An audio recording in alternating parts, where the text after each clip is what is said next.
সবচেয়ে যে ছোট কাপড়গুলি সেইগুলিকেও দেয় না মেলে ছাদে। যে শয্যাটি সবার চেয়ে ছোট সেটি আজ শূন্য পড়ে কাঁদে। সত্যেন্দ্রনাথ দত্তের এই চিরন্তন পংক্তিগুলো আবার বেজে উঠল রাজধানীর উত্তরার আকাশে, যেখানে বাংলাদেশ বিমান বাহিনীর একটি প্রশিক্ষণ যুদ্ধবিমান বিধ্বস্ত হয়ে পড়ল। সেই সঙ্গে কত স্বপ্ন, কত আশা, কত অনিশ্চিত উত্তরণ সবই মুহূর্তের মধ্যে ধুলোয় মিশে গেল। ২১ জুলাই দিনটি মেঘে ঢাকা বিবর্ণ হলেও কারো মনে ছিল না এমন শোকের আশঙ্কা। কিন্তু মেঘে ঢাকা বিবর্ণ দিনটাতেই ঘটে গেল এক হৃদয় বিদারক দুর্ঘটনা।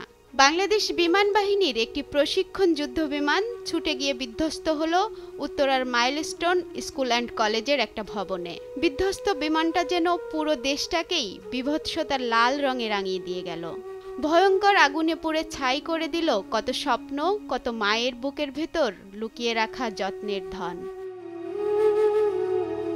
সর্বশেষ খবর বলছে বিমান বিধ্বস্তের ঘটনায় মৃতের সংখ্যা বেড়ে দাঁড়িয়েছে ৩১ জনে।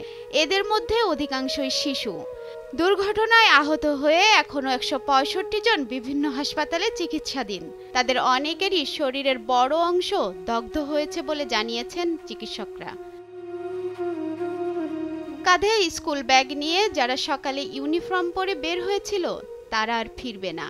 অনেকে ফিরবে, কিন্তু অঙ্গার হওয়া হাত পা নিয়ে। উত্তরা আধুনিক হাসপাতাল, বার্ন ইউনিট, সিএমএইচ সবখানেই মায়ের বুক ফাটা কান্না। সেলিম জাহিদ খুঁজে ফিরছেন ছেলে শায়েরকে। ইয়াসমিন আক্তার মেয়ের পুড়ে যাওয়া মুখের পাশে বসে শুনছেন, মা আমার সব জলে। এক মায়ের কথা ভেসে আসে, বড় ছেলেটাকে পেয়েছি, ছোটটাকে এখনো খুঁজে পাই না। আরেক বাবা ছুটছেন এক হাসপাতাল থেকে আরেকটিতে, কণ্ঠে তার হাহাকার, আমার বাচ্চা নাই, আগুনে পুড়ে গেছে। কি অদ্ভুত অমোঘ সময়। একগুচ্ছ ছিন্ন মুকুলের শোকে আজ কাঁদছে বাংলাদেশ।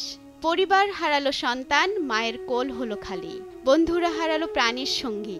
আজ কেউ কারো প্রতি অভিযোগ তুলছে না, শুধু নীরব কান্না বইছে চারপাশে।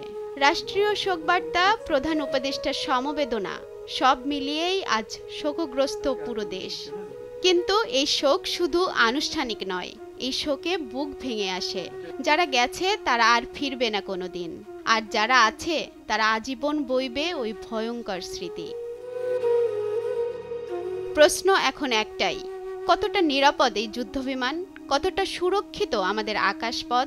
বারবার কেন একই মডেলের বিমান ভেঙে পড়ছে? এর উত্তর অবশ্যই খুঁজে বের করতে হবে শোকের স্রোত কাটিয়ে উঠে। কারণ এই আকাশ নিরাপদ না হলে আর কোনো স্বপ্ন ডানা মেলতে পারবে না। অনামিকা রায়, ভোরের কাগজ।